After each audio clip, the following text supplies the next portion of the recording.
இன்றைக்கு ஈவினிங் சாயங்காலம் அமாவாசை கூட இருக்கிறோம் அப்படின்னாலே இன்றைக்கு சுருக்கமாக ஒரே ஒரு வசனம், ஒரு வார்த்தையை மட்டும்தான் நம்ம தியானம் பண்ண போகிறோம். யோவான் புஸ்தகமும் 11ஆம் அதிகாரம் 35ஆம் வசனத்துல நானே படிக்கிறேன். இயேசு கண்ணீர் விட்டார். ஒரே வார்த்தை தான். யோவான் 11ஆம் அதிகாரம் 35ஆம் வசனம். எல்லோரும் சேர்ந்து படிக்கலாமா? வெளியே இருக்கிறவங்க, உள்ள இருக்கிறவங்க எல்லாரும் சேர்ந்து நான் படிக்க போகிறோம். யோவான் 11ஆம் அதிகாரம் 35ஆம் வசனம் சேர்ந்து படிப்போமா? இயேசு கண்ணீர் விட்டார். என் கூட சேர்ந்து சொல்லுங்க. எல்லாம் சொல்லுங்க. இயேசு கண்ணீர் விட்டார். வெளியே வரும் சத்தம் வரல. எல்லாம் சேர்ந்து சொல்லுவோம். இயேசு கண்ணீர் விட்டார். ஹல்லேலூயா. கர்த்தருக்கு ஸ்தோத்திரம். இந்த வசனத்தின் மூலமாய் தேவன் நம்மளோட பேசுவாராக. ஆண்டவர் நாமம் மகிமைப்படுவதாக. இயேசு கண்ணீர் விட்டார் என்று பார்க்கிறோம். எத்தனையோ பேர் கண்ணீர் விடுகிறார்கள். எந்தெந்த காரியத்துக்காக கண்ணீர் விடுகிறார்கள், எந்தெந்த காரியத்துக்காக யாராருக்கோ கண்ணீர் விடுகிறார்கள். ஆனால் இயேசு கடவுளே, அந்த தேவனே இயேசப்பா கண்ணீர் விட்டாரா என்று பார்க்கும்போது ஒரே வார்த்தை, இயேசு கண்ணீர் விட்டார். நம்ம எல்லாரும் கண்ணீர் விடுகிறோம். ஆனால் எதற்காக கண்ணீர் விடுகிறோம்? ஏசப்பா இங்க எந்த காரியத்துக்காக கண்ணீர் விட்டார், யாருக்காக கண்ணீர் விட்டார் என்று பார்க்கும்போது அங்க ஒரு சம்பவம் நடந்தது. மரியாளுடைய மகன் இயேசுடைய சகோதரன்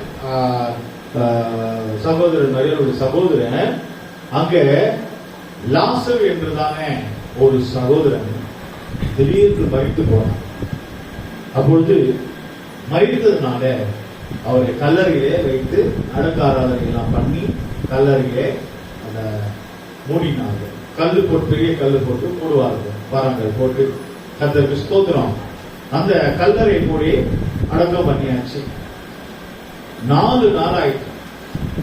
அப்பொழுது அதற்கு நீங்க அப்படியே நீங்க கீழே பார்த்துட்டே வந்தீங்கன்னா நீங்க பார்த்துக்கலாம். இங்க போய் இயேசு அங்க வந்த உடனே அங்கே அந்த மரியாள் சொல்கிறார்கள், ஆண்டவரே உம்முடைய சகோதரன் மரித்து போனான்.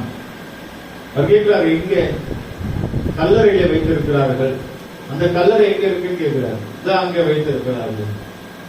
நீங்கள் எல்லாம் விளங்கிக் கொள்ள வேண்டும். அந்த அம்மா சொல்றாங்க, நீங்க இருந்தால் சகோதரன் லாசர் மரித்திருக்க மாட்டான். நான் அந்த இரவு தியானம் பண்ணி கொண்டிருக்கேன். நேற்று இரவு நான் தியானம் பண்ணி கொண்டிருக்கேன். அந்த வார்த்தை சொல்லியிருக்காங்க, ஆண்டவரே நீங்க இருந்தால் என் சகோதரன் மரித்திருக்க மாட்டான். நீங்க ஏதோ ஒன்று பண்ணிருப்பீங்க, ஜெபிச்சு இல்ல ஏதோ ஒன்று பண்ணி அவன் உயிரை காப்பாத்திருப்பீங்க. அப்போ இயேசு இல்லைன்னா அங்க மரணம் என்று நான் பார்க்கிறோம். ஏசப்பா இல்லைன்னா மரணம் சம்பவிக்கிறது. ஏசப்பா இல்லைன்னா கஷ்டம். ஓகே. அப்போ அந்த அம்மா சொல்றாங்க, நீங்க இல்லாததுனால அவன் உயிரை காப்பாற்ற முடியவில்லை, அவன் மரித்து போனான். நீங்க நல்லதுல விலகிக் கொள்ள வேண்டும். கிறிஸ்துவர்களா இருந்தால் போதாது. ஏதோ ஒரு சபைக்கு போறோம், அது மாத்திரம் போதாது. ஏசப்பா நம்ம கூட இல்லைனால் நம்ம மரிச்ச நிலவரத்துல, ஒருவேளை சரீர பிரகாரமா மறிக்காம மரணம் இல்லாம இருக்கணும், ஆனா மரித்த நிலவரத்துல இருக்கணும். கேட்கிறாரு அந்த லாசரை பார்த்து 11ஆம் அதிகாரத்துல அதை பார்க்கிறாரு. இந்த லாசருவை அவர் பார்த்து சொல்றாரு, லாசருவை வெளியே வா. அப்ப அவன் சாகல, வார்த்தை கேட்டதும் உயிர் வந்துச்சு. அவர் இன்னொரு இடத்துல கூட சொல்றாரு, உங்க சாகல, தூங்குறாங்க, நிதிரையா இருக்கிறாங்க. கர்த்தருக்கு ஸ்தோத்திரம். அப்போ மரித்த நிலவரத்தில் இருக்கிற லாசர். அப்போ ஏசப்பா இல்லைன்னா நம்ம குடும்பம் மரித்த நிலவரத்துல இருக்கும். ஒருவேளை சாவு இல்லாம இருக்கலாம், மரித்த நிலவரத்துல பின்மாற்றத்துல இருக்கும். கல்லறையில் இருக்கிற மாதிரி பள்ளத்துல இருக்கும். பள்ளத்துல தான் வெளியே வந்தான். இன்றைக்கு அநேகருடைய வாழ்க்கை, இயேசு இல்லாவிட்டால் நீங்கள் பள்ளத்துல இருப்பீங்க. கையோ காலை கட்டி அங்க என்ன பண்ணிருக்காங்க, அவரை வெளியே கொண்டு வாங்க சொல்லிட்டு கையை காலை கட்ட அவிழ்த்து விடுறாங்க. அப்ப இயேசு இல்லைன்னா பிசாசு உங்களை கையை காலை கட்டி வச்சிருவான். சபைக்கு. பைபிள் படிக்க முடியாது, ஜெபம் பண்ண முடியாது, முழங்கால் போட முடியாது, உங்களால ஒன்றும் செய்ய முடியாது. ஏனால் ஏசப்பா இல்லைன்னா, நம்ம கூட ஏசப்பா இல்லைன்னா பிசாசு நம்மளை கட்டிடுவான்.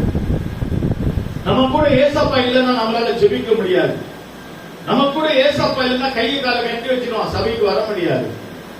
நம்ம கூட ஏசப்பா இல்லைன்னா மரணம் சம்பவிக்கும். அந்த மாதிரி சொல்றாங்க, நீங்க இருந்திருந்தால் இது நடந்திருக்காது. அருமையானவர்களே, நம்ம வீட்டுல ஏசப்பா இல்லைன்னா நமக்கு பல பிரச்சனைகள் உண்டாயிடும். ஓகேங்களா? அதனால நிறைய பேர் என்ன பண்றாங்க, ஏசப்பாவுடைய போட்டோவை வாங்கி வச்சுக்கிறாங்க. ஏசப்பாவுடைய போட்டோ வீட்டுல வச்சுக்கிறாங்க.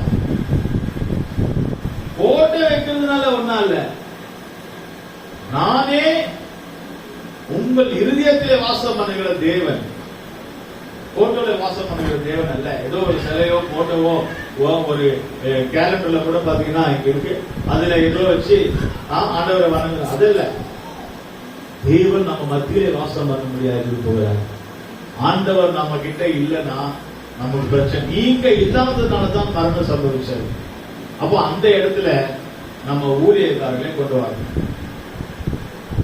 இந்த மரியாதை சொல்ற, நீங்க இருந்திருந்தால் என்னுடைய சகோதரன் மறிச்சிருக்க மாட்டான்.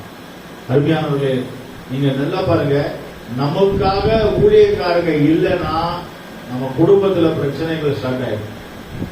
எந்த வீட்டுல ஊழியக்காரன் அங்க இல்லையோ, எந்த வீட்டுக்கு ஊழியக்காரன் போகலையோ, எந்த வீட்டுல ஊழியக்காரன் இல்லையோ அங்க பிரச்சனை ஸ்டார்ட் ஆகும்.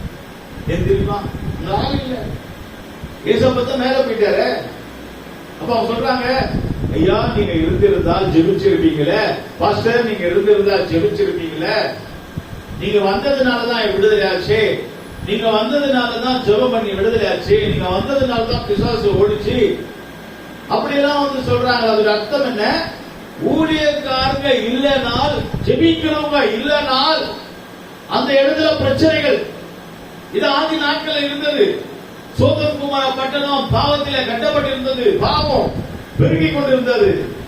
அப்பொழுது தேவன் சொன்னார், ஆபிரகாமை பார்த்து, உன் சகோதரனை அந்த சோதம் குமார பட்டணத்தை விட்டு வெளியே போக சொல்லுங்கள், சோதோமை அழிக்க போகிற நெருப்புல சுட்டெரிக்க போற சொன்னார். அப்போ ஆபிரகாம் சொல்கிறார், என்னுடைய சகோதரன் அங்க லோத் இருக்கிறான், எப்படி அழிப்பீர்? 50 நீதிமான் செபிக்கிறவங்க இருந்தால் அழிப்பீரோ? ஆண்டவர் சொன்னார், இல்ல. 40 பேர் இருந்தால் இல்ல, 30 பேர் இருந்தால் இல்ல, 20 பேர் இருந்தால் இல்ல. கடைசியா ஒரு முறை கேட்கிறேன், 10 பேர் ஜெபிக்கிறவங்க இருந்தால், 10 ஊழியக்காரங்க, 10 விசுவாசிங்க, 10 பேர் ஜெபிக்கிறவங்க, பைபிளை தூக்குறவங்க, சத்தியத்துக்காக ஜீவிக்கிறவங்க 10 பேர் இருந்தா அழிப்பீரோ? ஆண்டவர் சொன்ன, அழிக்க மாட்டேன். அப்ப 10 பேர் கூட அங்க இல்லைன்னு அர்த்தம். ஜெபிக்கிறவங்க இல்லாததுனால்தான், ஊழியக்காரங்க இல்லாததுனால்தான், திறப்புல நின்று ஜெபிக்கிறவங்க இல்லாததுனால்தான், இரவு நேரத்தில் ஜெபிக்கிற ஊழியக்காரங்க விசுவாசிகள் இல்லாததுனால்தான் அங்கு பிரச்சனைகள் வருகிறது. நமக்காக ஒரு ஊழியக்காரன் இருக்கிறான் என்று சொன்னால் அவன் நமக்காக ஜெபிப்பான். யுத்த களத்திலே அவங்க போர் சேவைகள் போகிறார்கள், யுத்தம் பண்ணுகிறார்கள். வீட்டில் இருக்கிறவங்க நல்ல பெண்கள் குழந்தைங்க நல்ல சந்தோஷமா இருக்கு. ஏனால் அங்க யுத்த களத்தில் யுத்த வீரர்கள் இருக்கிறார்கள். நமக்காக ஒரு ஊழியக்காரன் ஜெபிக்கிறவன் இல்லைன்னு சொன்னால் நமக்கு பாதுகாப்பு இல்லை. நம்முடைய குடும்பத்துக்காக ஒரு ஊழியக்காரன் ஜெபிக்கிறவன் இல்லைன்னு சொன்னால் நம்முடைய குடும்பத்துக்கு பாதுகாப்பு இல்லை. எல்லாத்துக்கும் ஒரு ஊழியக்காரன் எங்க போற, எங்க வர, என்ன பண்ற, என்ன செய்ற ஒருத்தர் இருக்கிறான் கேட்கறதுக்கு. அவன் இல்ல, நான் பிசாசு உள்ள வந்துருவான். அல்லேலூயா, கர்த்தருக்கு ஸ்தோத்திரம். அருமையானவர்களே, பாருங்கள், ஒரு அம்மாக்கு பேய் போச்சு. ஒரு அம்மாக்கு பேய் போச்சு. நம்ம விசுவாசிகளை பிடிக்காது. ஏன்னா அவங்க நம்ம கூடவே இருக்காங்க. நம்ம விசுவாசிகள் ஓட்டுறவங்க, பிடிக்காது. அல்லேலூயா. அந்த அம்மாவுக்கு பிடிச்சிருச்சு. அந்த வீட்டுக்குள்ள நான் போயிட்டேன். அந்த வீட்டுக்கு ஜெபம் பண்றது போயிட்டேன். போனோம்னா அது ஆடி வெளியே வந்து என்னை பார்த்து அழுது. ஏன் அழுகிற? ஐயோ நீ வரணும்னு எனக்கு தெரியாது, நான் தெரியாம வந்துருக்கேன். நான் சொன்ன, கொஞ்சம் கண்ணு திறந்து பாரு, என்ன பாரு, நான் வந்திருக்கிறேன் பாரு. ஐயோ நான் தெரியாம வந்துட்டேன். நான் தெரியும் எவ்வளவு நாளா இருக்குன்னு தெரியாது அந்த அம்மாவுக்கு. அந்த அம்மா நல்லா ஜபத்துக்கு போறவங்க, நல்லா கேட்டுக்கங்க, ஜபத்துக்கு போறவங்க பேய் பிடிக்கும். ஏன் நம்ம சபையில பாக்கலையா?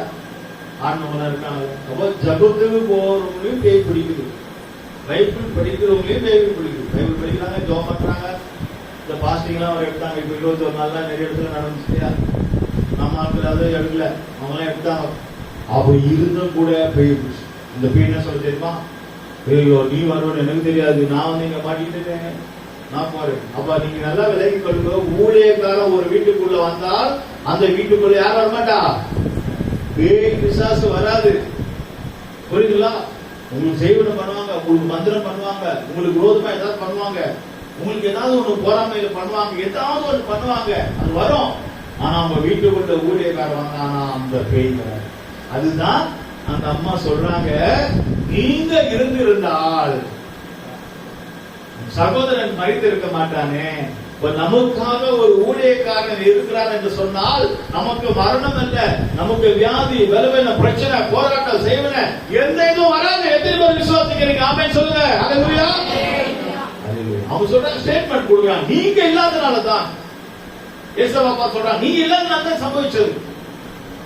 பொதுவா நம்ம விசுவாசிக்கிறது சொல்லுவாங்க, என்ன பார்த்து, பாஸ்டர் நீங்க என்னைக்கு பாம்பே போறீங்களோ, என்னைக்கு வெளியூருக்கு போறீங்களோ, அன்னைக்கு இந்த மாடலைன்ல சாவு விழுந்து யாராவது இறந்து சொல்லுவாங்க. அது உண்மைதான். அது ஏன்னா ஜெபிக்கிறவன் இல்லைன்னா அந்த ஊருக்கு பாதுகாப்பு இல்லை. ஜெபிக்கிறவர்கள் ஊழியக்காரர்கள் இல்லைன்னால் அந்த ஊருக்கே பாதுகாப்பு இல்லை. ஏன்னா சோதம் அப்படிதான் ஆச்சு. சோதம் குமாரால ஜெபிக்கிறவங்க இல்ல, அந்த ஊருக்கு பாதுகாப்பு இல்லாம இருந்துச்சு. எங்களுக்கு என்ன சம்பவிக்கிறது? ஆண்டவர் இந்த ஊரை ஏன் ஆசீர்வாதமா வச்சிருக்கிறாரு? ஜெபிக்கிறவங்க நிறைய பேர் இருக்காங்க, நிறைய சபைகள் இருக்கு. நாம ஆண்டவருடைய சமூகத்தில் இருக்கிறோம், நமக்காக ஆண்டவர் எல்லாரையும் பாதுகாக்கிறார். ஹல்லேலூயா. கைகளை தட்டி ஆண்டவர் நாமத்தை மகிமைப்படுத்துங்க. அந்த மாதிரி சொல்றாங்க, நீங்க இருந்திருந்தால்.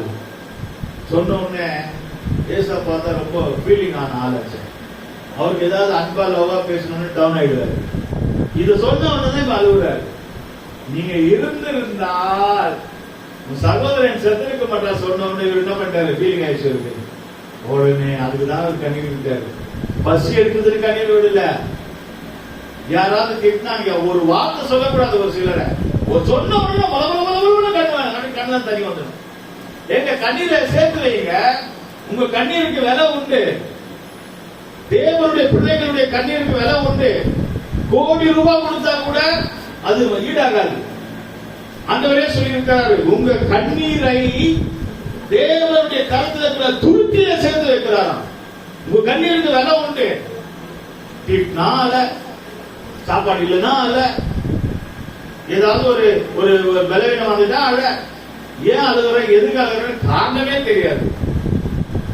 சாதாரண சிலர்கிட்ட எல்லாம் பேசுறதுக்கே பயமா இருக்கு. ஏன்னா திடீர்னு அழுகுறாங்க, எதுக்கு அழுகுறானே புரிய மாட்டேது. பேசுறதுல அருமையானவர்களே, நீங்கள் விலகிக் கொள்ளுங்கள். உங்க கண்ணீருக்கு விலை உண்டு. உங்க கண்ணீர், ஒவ்வொரு சொட்டு கண்ணீரும் தேவனுடைய கரத்துல போய் சேரும்.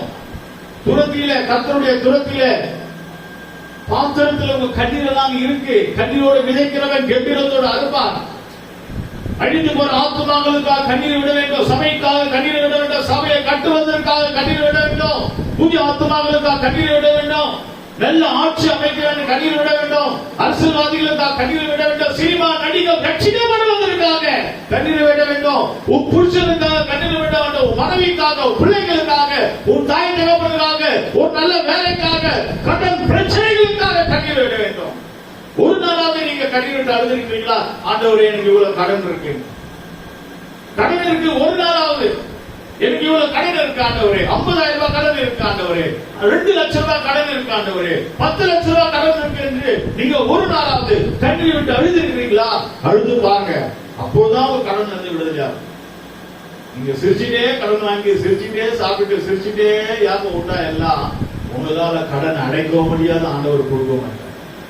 கண்ணீர் விட்டு பாருங்க. கடன் வாங்கிட்டு ஆண்டவரே கண்ணீர் விடுங்க. ஆண்டவரே என்னால உபவாசம் எடுக்க முடியல, கண்ணீர் விடுங்க. சபைக்கு லேட்டா வர ஆண்டவரே கண்ணீர் விடுங்க. சத்தியத்துக்காக ஜீவிக்கும் ஆண்டவரே கண்ணீர் விடுங்க. உங்க புருஷனுக்காக கண்ணீர் விடுங்க. எத்தனையோ முறை உன் புருஷனை நீ குறை சொல்லிட்டே தானே இருக்கிறீங்க. ஒரு நாளாவது உன் புருஷனுக்காக உண்மையா கண்ணீர் விட்டு இருக்கிறாயா? உன் மனைவிக்காக கண்ணீர் விட்டாயா? உடம்பு சரியில்லை, சாப்பாடு சரியில்லை, எத்தனையோ முறை நம்ம சொல்லலாம். ஆனா உன் மனைவிக்காக கண்ணீர் விட்டாயா? உன் பிள்ளைகளுக்காக கண்ணீர் விட்டாயா? உன் தாய் தகப்பனுக்காக கண்ணீர் விட்டாயா? யாருக்காக கண்ணீர் விடுகிறோம்? இயேசு கண்ணீர் விட்டார். அவர் உணர்வு உள்ளவரால், அன்பு உள்ளவர். உன் சகோதரன் மரித்து போனார் சொன்ன உடனே நீங்க இருந்திருந்தீங்கன்னா ஒன்னு ஆயிட்டா சொல்லணும்னு அவர் கண்ணீர் விட்டார். அப்ப கண்ணீர் விடுகிற அனுபவம் என்ன தெரியுமா? லகுவான அவங்க இறுதியம் வந்து சாஃப்டா இருக்கு. கடினமான இறுதியம் இல்ல, கடினமான இறுதியம் இல்ல, அவங்க இறுதியம் வந்து சாஃப்டா இருக்கு. அதனாலதான் ஏசாப்பா கண்ணீர். அவர் சாஃப்டான தேவன் ஏசாப்பா. கர்த்தருக்கு ஸ்தோத்திரம்.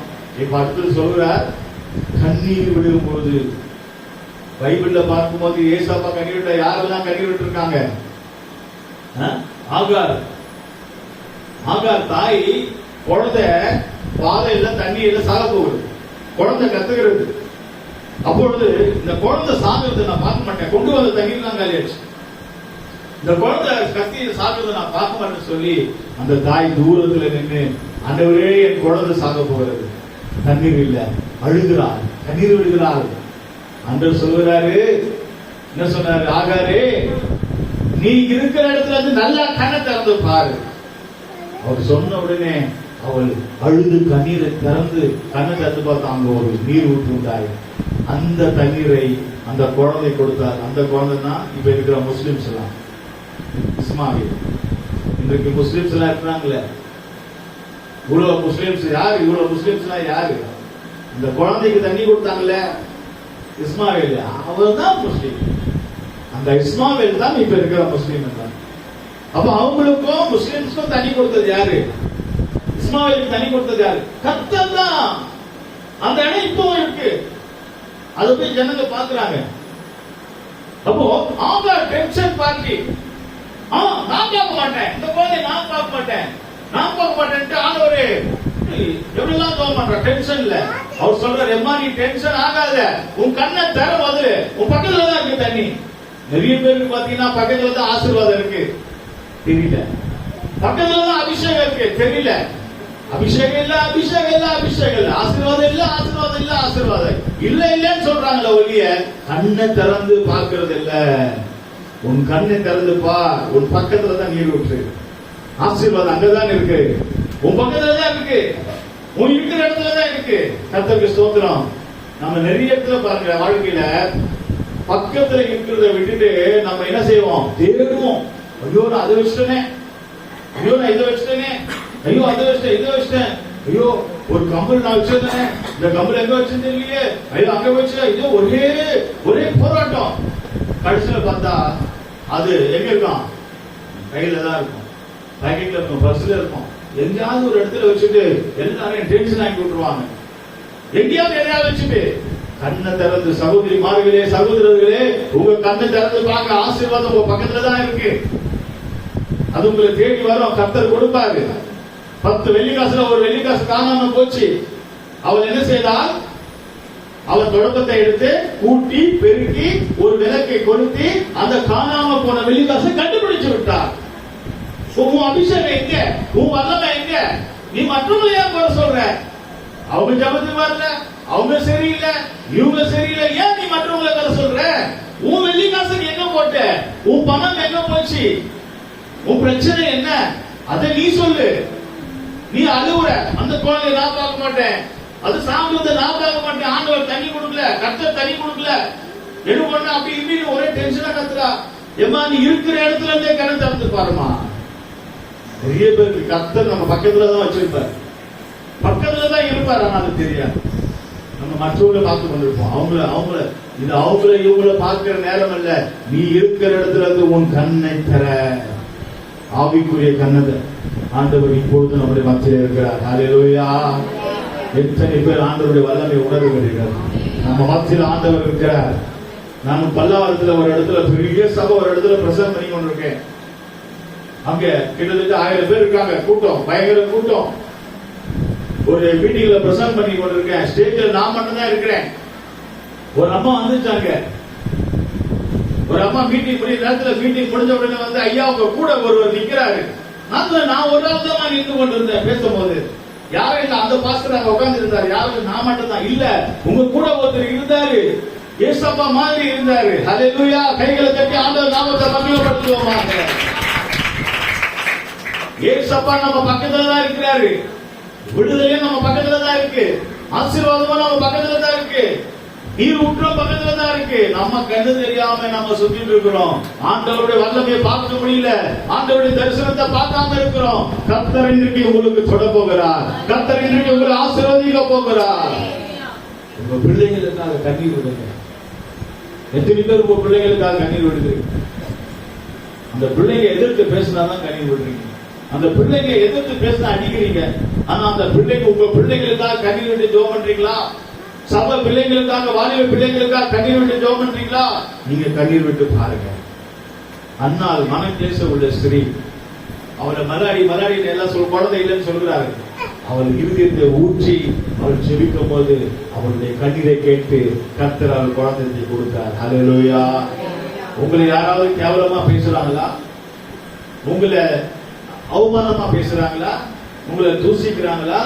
உங்களை நிந்திக்கிறாங்களா? போகட்டும், சொல்லிட்டு போகட்டும். நீங்க கண்ணீர் விட்டு பாருங்க, கர்த்தர் உங்களுக்கு பதில் கொடுப்பார். நெகமியா சபைக்காக கண்ணீர் விடுகிறான். சபைக்காக எத்தனை பேர் கண்ணீர் விட்டு ஜெபம் பண்றீங்க? ஆண்டவரே, இந்த 2 படி ஏற முடியலாங்க, எனக்கு ஒரு சபை தாராங்க, எனக்கு ஒரு கீழே ஒரு பெரிய சபையா தாருங்க. எத்தனை பேர் கண்ணீர் விடுறீங்க? அருமையானவர்களே, நம்ம சில குறைகளை சொல்லுகிறோம். அவைக்கு ஏற முடியல, அதை பண்ண முடியல, இதை பண்ண முடியல, ஏதாவது ஒண்ணு சொல்றோம். சபையை குறை சொல்றோமே, ஏன் அந்த சபைக்காக கண்ணீர் விட்டோமா? ஒரு நாளாவது சபைக்காக கண்ணீர் விட்டு இருக்கிறோமா? சபையினுடைய ஊழியக்காரர்களுக்காக, அந்த ஒரே ஊழியக்காரங்க நல்லா இருந்தா தான் நாம நல்லா இருக்க முடியும் என்று ஒரு நாளாவது கண்ணீர் விட்டு ஜெபம் பண்ணி இருக்கிறோமா? ஊழியக்காரங்க நல்லா இருந்தா கூப்பிட்ட உடனே வருவாங்க. ஊழியக்காரங்க நல்லா இருந்தா தானே நமக்கு நல்லா ஜெபம் பண்ணுவாங்க. ஊழியக்காரங்க நல்லா இருந்தா தானே நமக்காக போராடி ஜெபிப்பாங்க. ஆண்டவரே, ஊழியக்காரர்களுக்காக நம்ம கண்ணீர் விட்டு இருக்கிறோமா? சபைக்காக கண்ணீர் விட்டு இருக்கிறோமா? ஒரு விசுவாசி யாராவது வரல, தடையாக இருக்கிறதுன்னு சொன்னால் அந்த விசுவாசிக்காக கண்ணீர் விட்டு ஜெபம் பண்ணுகிறோமா? அருமையானவர்களே, உங்க கண்ணீரை ஆத்துமாக்களுக்காக, சபைக்காக செலவு பண்ணுங்கள். இன்னும் சபையை கர்த்தர் ஆசீர்வதிப்பார். ஹல்லேலூயா. எத்தனை பேர் கண்ணீர் விடுகிறது நாம் பார்க்கிறோம். வேதத்தில் ஒவ்வொருவரும் கண்ணீர் விட்டு அவர்கள் முன்னேறி போகிறார்கள். அருமையானவர்களே, நேரம் ஆகிறபடினால நான் சுட்டி கொண்டு வருகிறேன். கர்த்தருக்கு ஸ்தோத்திரம். இயேசு கண்ணீர் விட்டார்.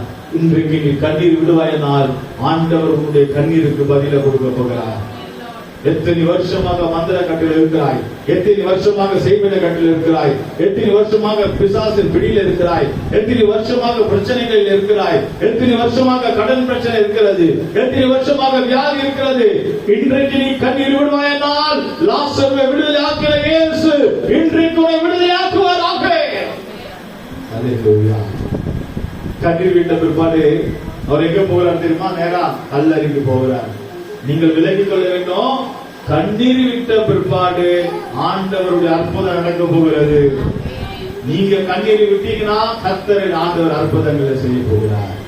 அவர் கண்ணீரை விட்டுட்டு அவர் சொல்லுகிறார், கண்ணீரை விட்டுட்டு அவர் சொல்லுகிறார், லாசருவே லாசருவே எங்கே வைத்தீர்கள்? அவங்க சொல்ல கல்லறையில் வச்சு. கல்லறை என்று சொல்லும் போது அசுத்தாவி. அருமையானவர்களே, அசுத்தாவினாலே லாசரு கட்டப்பட்டிருக்கிறான். கையும் கால கட்டப்பட்டிருக்கிறது. எத்தனை பேர் அசுத்தாவினால கட்டப்பட்டிருக்கிறீர்கள்? அருமையானவரே, எங்களுடைய யூடியூப் சேனல்ல பார்க்கிற இந்தியாவில், இந்த உலகத்தில் எங்க இருந்தாலும் எத்தனை பேர் அசுத்தாவினால கட்டப்பட்டிருக்கிறீர்கள்? எத்தனை பேர் தூக்கம் இல்லாமல், எத்தனை பேர் இரவு நேரத்தில் ஒரு பயங்கரமான போராட்டத்துக்குள்ள, அந்த கல்லறை இருட்டுக்குள்ள, அசுத்த பிசாசுக்குள்ள எத்தனை பேர் இருக்கிறீங்க? இன்றைக்கு ஆண்டவர் இயேசு கிறிஸ்துவின் நாமத்தினால உன் கட்டுகளை அவிழ்த்து விட போகிறார். லாசருவே வெளியே வா என்று சொன்னார்.